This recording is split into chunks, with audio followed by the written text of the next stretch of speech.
Iran के साथ America और इजरायल के युद्ध को लेकर पाकिस्तान की एक बड़ी आबादी तो विरोध कर ही रही है। पाकिस्तान में ट्रंप को पागल घोषित किया गया है। हालांकि ये शहबाज और मुनीर या फिर किसी पाकिस्तानी नेता ने नहीं किया, बल्कि पाकिस्तान में मौजूद ईरानी एम्बेसी ने कहा है। इस्लामाबाद स्थित ईरानी एम्बेसी ने ट्रंप पर ये बड़ा तंज कसा है। एम्बेसी के हैंडल से किए गए इस पोस्ट में ट्रंप के 2 पुराने पोस्ट को भी रखा गया है। एम्बेसी के इस पोस्ट की दूसरी लाइन में ट्रंप को अनफिट कहा गया है। पोस्ट में लिखा गया है, अमेरिका के माननीय और महान राष्ट्र को, ये व्यक्ति पद के लिए मानसिक रूप से योग्य नहीं है।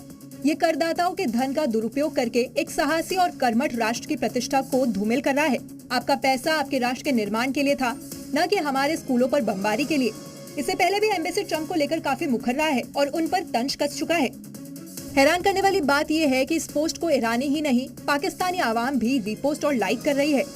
और यही शहबाज और मुनीर के लिए चिंता का विषय है, क्योंकि वो कहीं से भी ये बात सामने नहीं आने देना चाहते कि पाकिस्तान या पाकिस्तानी ट्रंप के खिलाफ है। उत्तर प्रदेश चंदौली में पुलिस ने जाली नोट बनाने वाले एक गैंग का भंडाफोड़ किया है। पुलिस ने मौके से एक आरोपी को गिरफ्तार किया जो 2 नाबालिगों के साथ नकली नोट छाप रहा था। इनके पास से हजारों के नकली नोट बरामद हुए हैं। वहीं जब पुलिस ने पकड़ में आए आरोपी उधम सिंह यादव से पूछताछ की तो इसने बताया कि उसने पुलिस को भी हैरत में डाल दिया।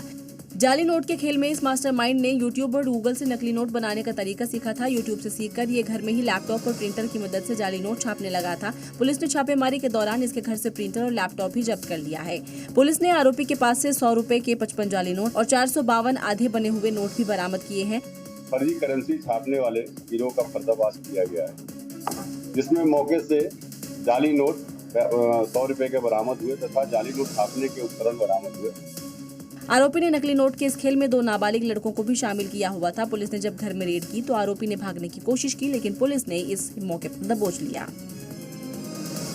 सांप का नाम सुनते ही या उसे देखते ही अच्छों के पसीने छूट जाते हैं, लेकिन उत्तर प्रदेश के हापुड़ में मामला ही बिल्कुल उल्टा हो गया। जहां एक शख्स को सांप ने काटा तो वहीं शख्स ने सांप को ही दबोच लिया और उसे लेकर अस्पताल जा पहुंचा।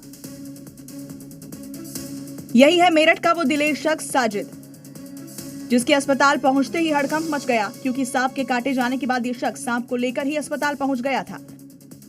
दरअसल ये शख्स स्विमिंग पूल में नहाने के लिए गया हुआ था, जहां मौजूद एक सांप ने उसे डस लिया। हैरान करने वाली बात यह है कि साजिद ने यहाँ न तो शोर मचाया और न ही हिम्मत हारी, बल्कि फुर्ती दिखाते हुए उस हमलावर सांप को ही दबोच लिया। अस्पताल के इमरजेंसी वार्ड में जब साजिद हाथ में जिंदा सांप लेकर दाखिल हुआ तो डॉक्टर्स और तीमारदारों के होश उड़ गए।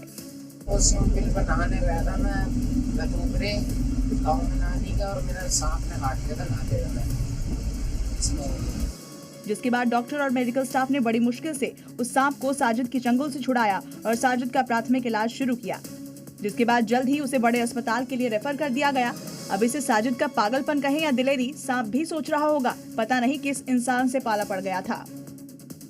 जम्मू कश्मीर के सांबा के घगवार इलाके में उस वक्त सनसनी फैल गई जब एक घर के बाहर हुए धमाके ने पूरे इलाके को दहला दिया। ये धमाका वहां के पूर्व सरपंच के घर के बाहर हुआ। इस धमाके के बाद सुरक्षा बल अलर्ट हो गए। जम्मू में हुआ ये धमाका इतना भीषण था कि घर का लोहे का गेट पूरी तरह से क्षतिग्रस्त हो गया, गिर गया। जानकारी के मुताबिक आसपास के घरों और दुकानों के शीशे टूट गए, जिसके बाद मौके पर सुरक्षा घेरे को सख्त कर दिया गया। सेना के जवान हर संदिग्ध गतिविधि की तलाशी ले रहे हैं। ब्लास्ट जो है देर रात हुआ है, जिसके बाद अब जांच जो है वो की जा रही है कि इसके पीछे क्या रीजन है। आपको बता दें कि यही वो घर है जहां पर ये ब्लास्ट जो है। फिलहाल के लिए ये जो 2 गेट्स थे, इसमें से एक गेट जो है वो फोरेंसिक टीम ने अपने अंडर ले लिया है और अभी लगातार जांच जो है वो की जा रही है कि इस ब्लास्ट के पीछे क्या कारण था। हालांकि गनीमत रही, इस घटना में अब तक किसी बड़े नुकसान की खबर नहीं है। सुरक्षा एजेंसियां पूरे इलाके को अपनी जद में लेकर धमाके के पीछे के कारणों की जांच में जुट गई हैं। उत्तर प्रदेश के गाजियाबाद से पाकिस्तान के लिए जासूसी कर रहे एक बड़े नेटवर्क का खुलासा हुआ। पुलिस ने इस गिरोह की कई सदस्यों को पहले ही गिरफ्तार किया था। अब मुनीर के जासूसी नेटवर्क से जुड़े एक अहम सदस्य को गिरफ्तार किया गया है, जिसके कई चौंका देने वाले खुलासे भी हुए। और अब तक इस मामले में 18 आरोपियों को गिरफ्तार किया जा चुका है। गाजियाबाद पुलिस के द्वारा इस केस से जुड़े 18 अभियुक्तों को गिरफ्तार किया जा चुका है। आज योगी फोर्स ने जासूसी नेटवर्क से जुड़े हुए 2 लोगों को गिरफ्तार किया। फरीदाबाद से नौशाद और मथुरा से मीरा। मीरा पहचान छिपाने के लिए ई-रिक्शा चलाती थी तो नौशाद पंचर की दुकान चलाता था। मीरा पाकिस्तानी हैंडलर्स के उस ग्रुप से जुड़ी हुई थी जिसमें पाकिस्तानी हैंडलर्स डायरेक्ट बातचीत करते थे और मीरा उसकी एक्टिव सदस्य थी। मुनीर के जासूस, ई-रिक्शा ड्राइवर, पंचर वाला, ट्रक ड्राइवर। जांच में ये भी सामने आ गया है कि जासूसी के लिए चोरी की सिम, 100 से ज्यादा सिम का इस्तेमाल, 200 से ज्यादा वीडियो पाकिस्तान भेजे, करीब 15 लाख की ट्रांजैक्शन हुई। पाकिस्तानी हैंडलर सरफराज सरदार अलग अलग कम्युनिकेशन एप्स का इस्तेमाल, करीब 40 सदस्यों के संपर्क में रहता था। लेकिन पाकिस्तान में बैठा मुनीर शायद ये भूल गया था कि ये योगी का उत्तर प्रदेश है, जहां सुरक्षा में सेंधमारी की तो बचना मुश्किल नहीं, नामुमकिन है। फिलहाल गाजियाबाद पुलिस मुनीर के जासूसों को हिरासत में लेकर पूछताछ कर रही है और इस नेटवर्क के पूरे लिंक को खंगालने में जुटी है, क्योंकि ये पूरा मामला देश की सुरक्षा से जुड़े बड़े खतरे की तरफ इशारा कर रहा है। मिडिल ईस्ट में जारी जंग की आग पूरी दुनिया को झुलसा रही है। अमेरिका, इजरायल और ईरान के बीच जारी इस भीषण युद्ध में पूरी दुनिया की नजरें इस वक्त भारत की रणनीति पर टिकी हैं। प्रधानमंत्री नरेंद्र मोदी ने लोकसभा में सरकार की तैयारी, युद्ध से पड़ने वाले प्रभाव और संकट पर भारत का खुलकर पक्ष रखा और साफ कर दिया कि इस वैश्विक संकट का हाल बातचीत के माध्यम से ही हो सकता है। भारत इसके लिए काफी पहले से ही पहल कर रहा है कि बातचीत और कूटनीति ही इस समस्या का समाधान है। भारत हमेशा से मानवता के हित में और शांति के पक्ष में अपनी आवाज उठाता रहा है। पीएम मोदी ने सरकार की तैयारी पर भी बात की। उन्होंने भरोसा दिलाया कि सरकार की कोशिश है कि देश में तेल और गैस का संकट न होने पाए। इसके लिए सरकार विकल्पों पर भी काम कर रही है। सरकार अलग अलग देशों के सप्लायर्स के साथ भी लगातार संपर्क में है। प्रयास ये है कि जहां से संभव हो वहां से तेल और गैस की सप्लाई होती रहे। लोकसभा में पीएम ने कहा कि संकट के समय कालाबाजारी करने वालों पर सख्त एक्शन लिया जाएगा। कालाबाजारी करने वाले, जमाखोरी करने वाले एक्टिव हो जाते हैं। इसके लिए कड़ी मॉनिटरिंग जरूरी है। पीएम मोदी का संदेश लाउड एंड क्लियर है। भारत शांति का पक्षधर है, लेकिन अपने हितों की रक्षा के लिए पूरी तरह से मुस्तैद भी। और अब बात पश्चिम बंगाल विधानसभा चुनाव की, जिसमें इस बार एक और मोर्चा दिखने वाला है। ये मोर्चा है असदुद्दीन ओवैसी और हुमायूं कबीर का। ये दोनों एक साथ होंगे और ममता बनर्जी के खिलाफ ताल ठोकेंगे। अब इस जोड़ी को लेकर तमाम सवाल उठाए जा रहे हैं, क्योंकि 6 दिसंबर को जब मुर्शिदाबाद में हुमायूं कबीर ने बाबरी मस्जिद की पहली ईंट रखी तो हंगामा शुरू हो गया। ये काम ममता बनर्जी को इतना नागवार गुजरा कि हुमायूं कबीर को पार्टी से ही सस्पेंड कर दिया और हुमायूं कबीर ने 2 कदम आगे बढ़कर टीएमसी का त्याग कर दिया और खुद की जनता उन्नयन पार्टी बना ली। जिस बाबरी मस्जिद के नाम पर ममता बनर्जी ने हुमायूं कबीर से किनारा कर लिया, उसी हुमायूं कबीर का साथ देने बंगाल के मैदान में ओवैसी कूद गए हैं। असदुद्दीन ओवैसी ने ईद के बाद 2 ऐलान किए। एक ये कि वो हुमायूं कबीर के साथ मिलकर बंगाल में उम्मीदवार उतारेंगे और दूसरा ये कि इस बार बंगाल में ममता बनर्जी को दोहरी चुनौती का सामना करना पड़ेगा। हालांकि टीएमसी ने इसी भावी गठजोड़ को बीजेपी फंडिंग का नाम दे दिया है। बंगाल में कोई फर्क नहीं पड़ता है। बीजेपी कम्युनल पार्टी, वो एक कम्युनल पार्टी, इसमें कोई फर्क नहीं पड़ता है।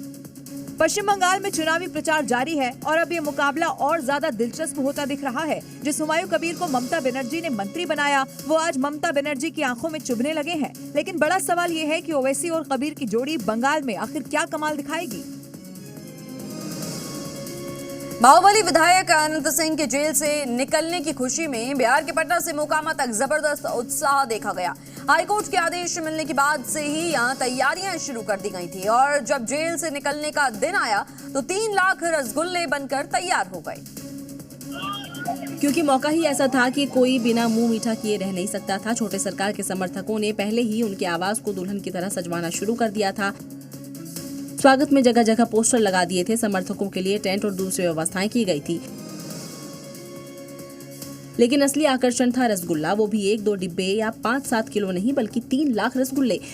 विधायक आवास में ही इन रसगुल्लों को बनाया गया, जिसके लिए कई लीटर दूध, कई क्विंटल चीनी और सैकड़ों बर्तन मंगवाए गए थे और कई तरह के पकवान तैयार कराए गए, जिनसे अनंत सिंह के स्वागत में आए लोगों और फैंस का मुंह मीठा कराया जा रहा था। अब भले ही अनंत सिंह को छोटे सरकार कहा जाता है, लेकिन उनकी तैयारी चाहे चुनाव की हो या जेल से निकलने की हमेशा बड़ी और भव्य ही होती है। यूपी के पीलीभीत में एक यूट्यूबर को वाल्मीकि समाज पर आपत्तिजनक टिप्पणी करना महंगा पड़ गया। वाल्मीकि समाज के लोगों ने गिरफ्तारी की मांग को लेकर सड़क जाम कर दिया। पुलिस ने शिकायत के आधार पर आरोपी वसीम खान को गिरफ्तार कर लिया है। दरअसल यूट्यूबर वसीम रजा ने जंगल सफारी के दौरान वाल्मीकि समाज पर आपत्तिजनक टिप्पणी की थी। वसीम रजा के इस वीडियो को देखकर वाल्मीकि समाज का गुस्सा भड़क गया। रोड जाम कर प्रदर्शन किया गया। वहीं बवाल बढ़ता देख वसीम ने एक वीडियो जारी कर वाल्मीकि समाज से माफी मांगी। उन सभी से माफी मांगता हूं जिनकी भावनाओं को ठेस लगी है, क्योंकि मैं किसी की भावनाओं को आहत करने का कोई इरादा नहीं रखता हूं और ना ही कोई उद्देश्य था। लेकिन फिर भी वाल्मीकि समाज के लोगों का गुस्सा शांत नहीं हुआ। वो वसीम की गिरफ्तारी की मांग पर अड़े हुए थे। वहीं पुलिस ने माहौल बिगड़ते हुए देख वसीम रजा को गिरफ्तार कर लिया। वसीम पर शांति भंग समेत कई धाराओं में मामला दर्ज कर लिया गया।